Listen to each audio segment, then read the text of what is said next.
әр ұлт, әр халық бірінші кезекте өзінің ұлттық болмысын сақтап қалу керек та. Біріншіден басқа мәдениеттерге, басқа жаңағы идеологияларға жұтылып кетпес үшін, екіншіден дінді жат көріп кетпес үшін. Тұтастыратын адамдарды бізде әсіресе қазақ халқын тіл сияқты. Діннің өзін әртүрлі насихаттайтын адамдар бар, бәрінің үйісатын бір жері ол тіл.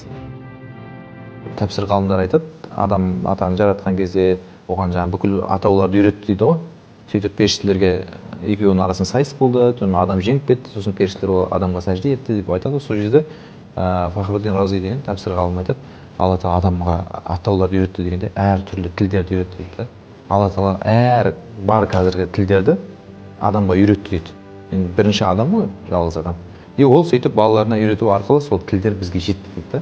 Енді алла тағаланың өзі әртүрлі тілде, әртүрлі халық қылып, әртүрлі ру тайпа қылып жаратқан болса, оның сақталуын қалайды да алла тағала. Қоғам жалпы білімін көтеру керек. Діни білімдер тұрған жоқ бұл жерде.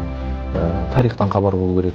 Сосын саясаттан, әсіресе қазір геосаясат деген нәрселерден кішкене әлемде не болып жатыр, сол жағынан сауатын арттыру керек, шет жағасын түсінсе, егер ол жат ағымның бәрі проекті екен, саған қандай тарих болғанын қалайды, олар сондай тарихты береді мысалы. Сол үшін тілдің ар жағынан біраз дүние шығады да. Тарихымыз шығады, ар жағында мәдениетіміз шығады, әдебиетіміз шығады, өнеріміз